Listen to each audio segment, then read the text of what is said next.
Come. Our new discoveries are to be found this way.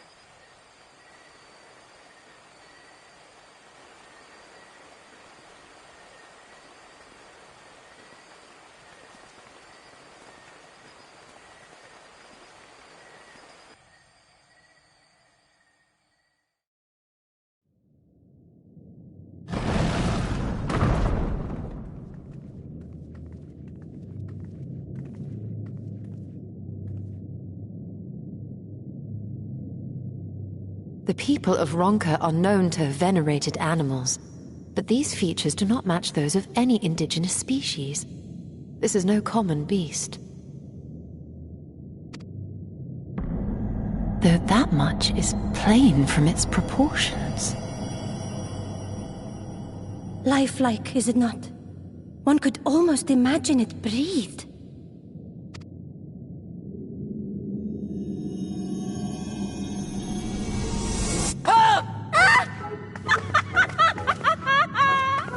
Why you...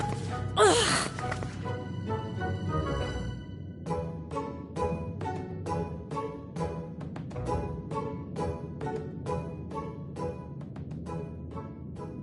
This owl, by contrast, seems no different from the others we've seen.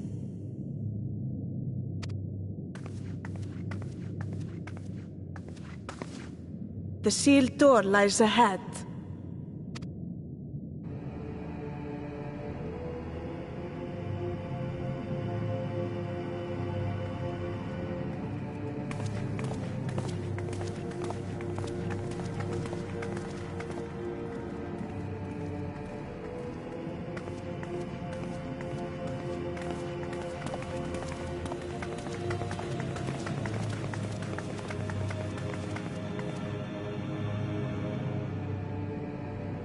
As you see, one statue is missing. I expect we are meant to replace it as before.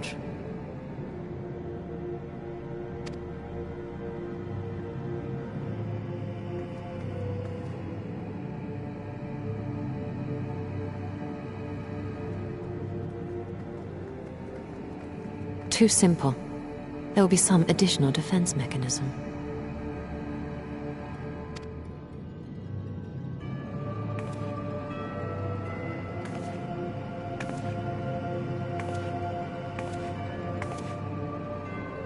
Just a moment. There are words carved into the stone.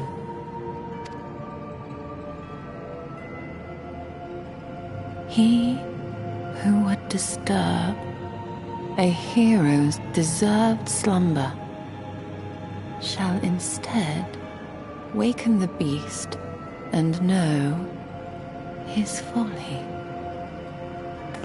Wait! Don't!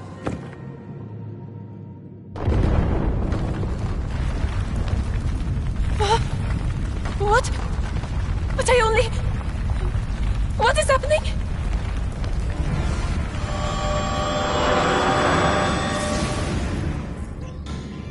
Oh no, oh no, oh no, oh no, it lives! Why am I not surprised? Prepare yourselves.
'Twould seem the magics have returned us. How polite. Now, what have we learned? We were bound to run into a living statue eventually. And now we can open the door.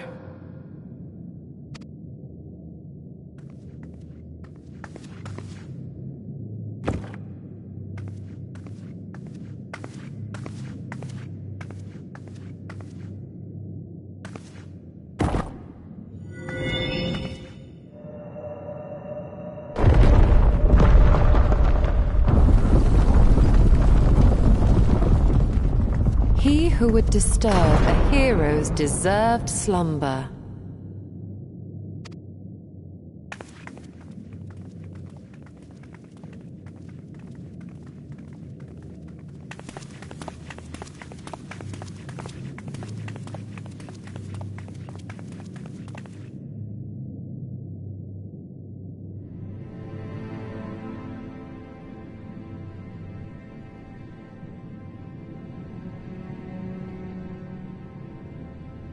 A tomb, just as I thought.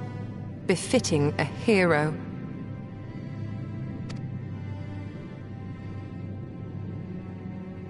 She is Vis.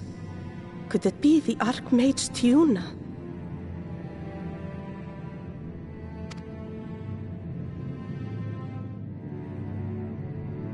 A legendary hero of Ronka, as you surmised.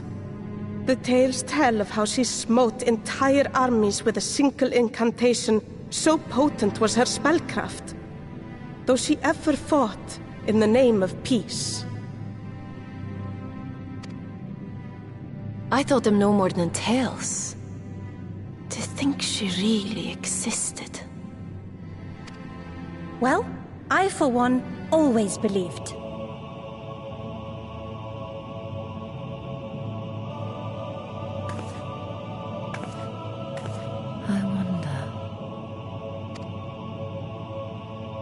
By the light of fallen stars, great power awakens.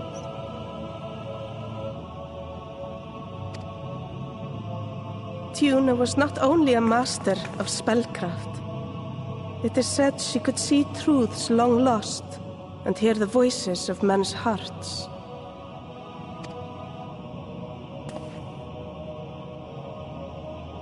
Naught less than the echo. In which case, none of this is mere coincidence.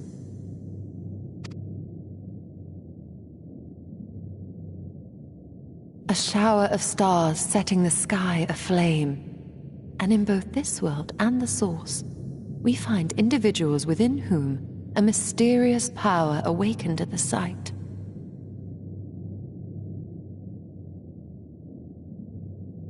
We can never unpick the why of it. Now, however, I believe we might. Does the scene depicted here not resemble the one we saw when we first ventured into the Katana Ravel? Moreover, does it not recall that which Emet-Selch invited us to witness in Amarot?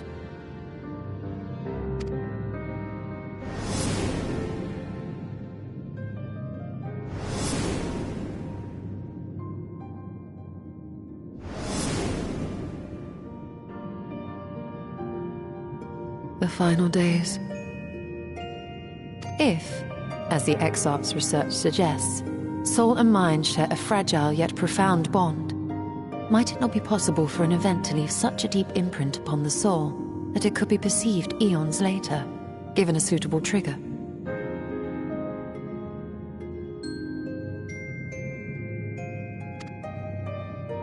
The echo defies explanation by conventional etherological theory.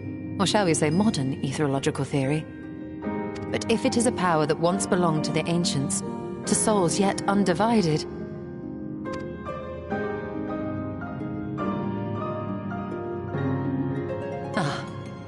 It would seem I have entered the realm of pure speculation, and I call myself a scholar. I shall refrain from making any further wild claims until such time as I have evidence.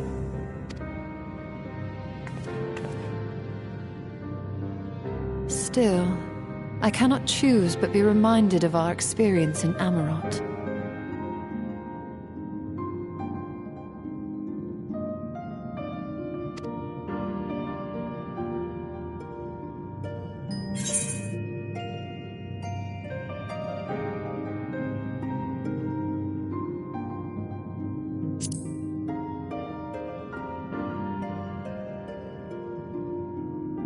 Remember us.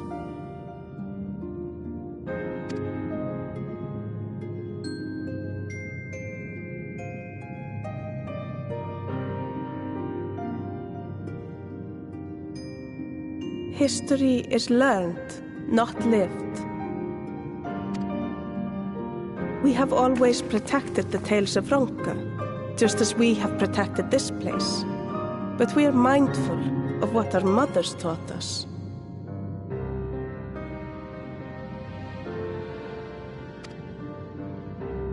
We see the past through our own eyes, and speak of it with our own words. Thus do we come to understand it in our own way. But this is not the same as remembering. Your mothers were wise. Though we witnessed the final days, our impressions cannot fail to be colored by our own experiences and expectations. Those who lived through it would have perceived the event quite differently.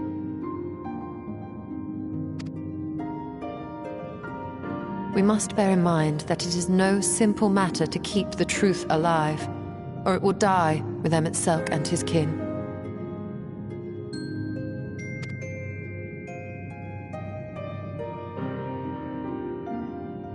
But we have disturbed Tuna long enough. Fanau will serve similarly well as a venue for our contemplations.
If you were hoping to vent your frustrations on our Issa friend here, I can only apologize.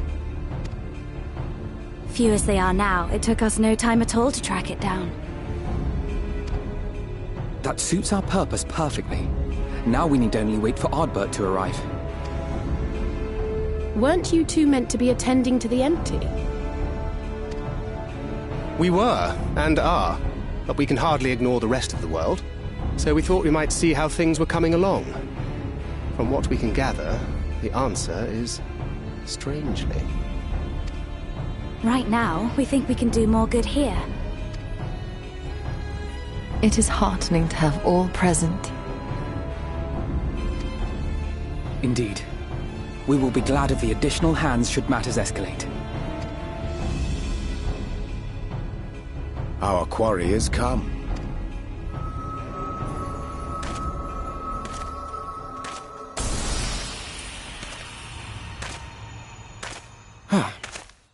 It seems I've lost this particular race.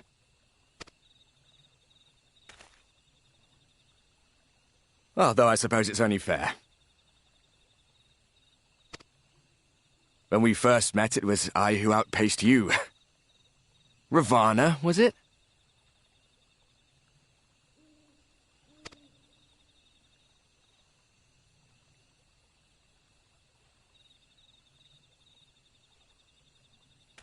But where are my manners?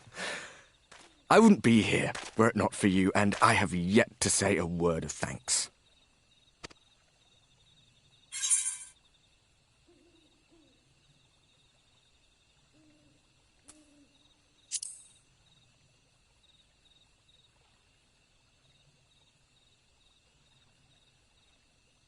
Poor fellow. He will be sorely missed.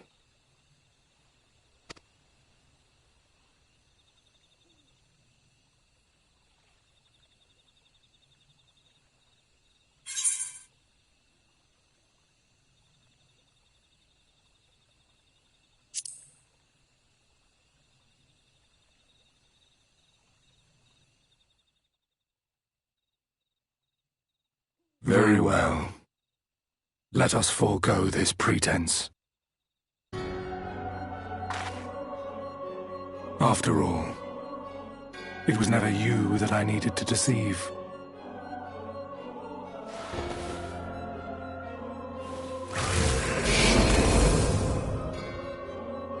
Yes, it is I, Elizabeth. Through your time in Emet-Selk's imitation of our home, I dare say you have gained a better understanding of my role since last we met. Not that it matters.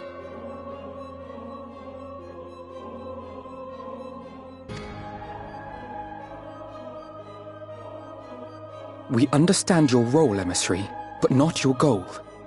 What is it that you seek to achieve? I seek to enact the will of the Convocation, of course. If it helps you to think of me as but another Ascian, no different in nature or purpose from the rest, you are welcome to do so. Once, I would have said your goal was destruction alone. Now I understand that you fight for something you love, just as we do. Yet though we seem doomed to clash, I bid you consider Emet-Selk's final words. Remember that we once lived, he said. Had he not seen some glimmer of hope in our kind, I do not believe he would have spoken thus.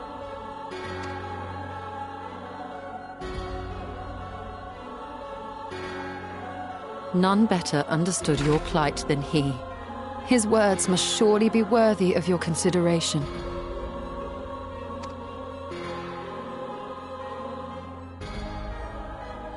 Emet-Selk.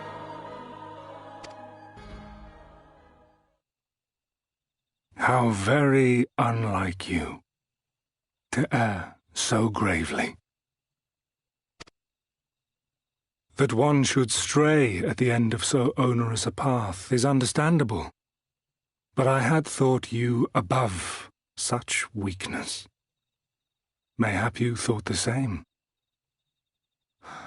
Would that I had been present to offer correction. But I shall do so now, as is my duty, and return all to its proper course. As for you, look at yourselves. Look at your history.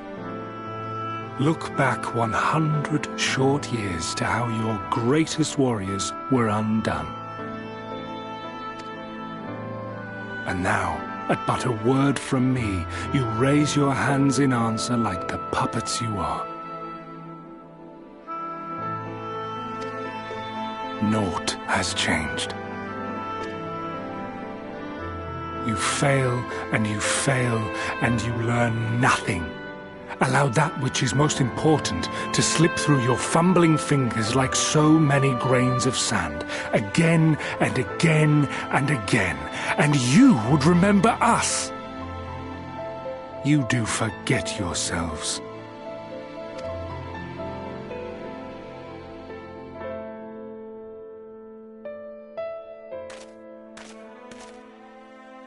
There is no common ground to be found between you and I.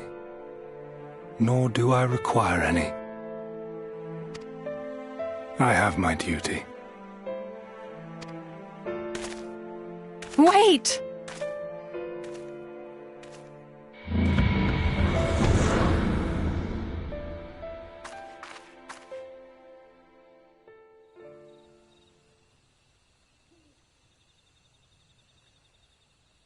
Well, we have confirmed the identity of our foe at least.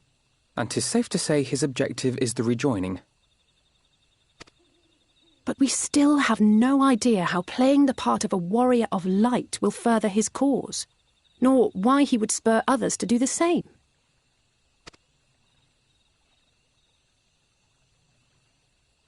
Another visit to the Tempest may shed some light upon these mysteries. Whether we are to exchange words or blows with Elidibus at our next meeting, the fact remains, we know too little. Ere our paths cross again, I would learn more of the world that once was, and of Elidibus himself. In this, we would be best served going directly to his home, much as MSQ came to ours. Though I see the wisdom in thy suggestion, the Amarot we visited is but a phantom born of MSQ's memory. I fear it will teach us little that we do not already know. I quite agree. Yet the ruins of the actual city remain unexplored. Given the vastness of the Tempest, I should not be surprised were there more such structures like to those in which the Ondo reside.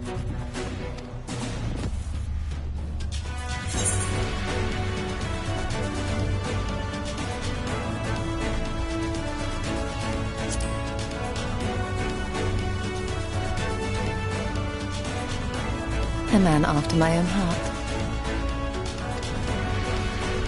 Assuming we are all in agreement, then I suggest we first pay a visit to the Ondo. If anyone can tell us where more ruins are to be found, it is them.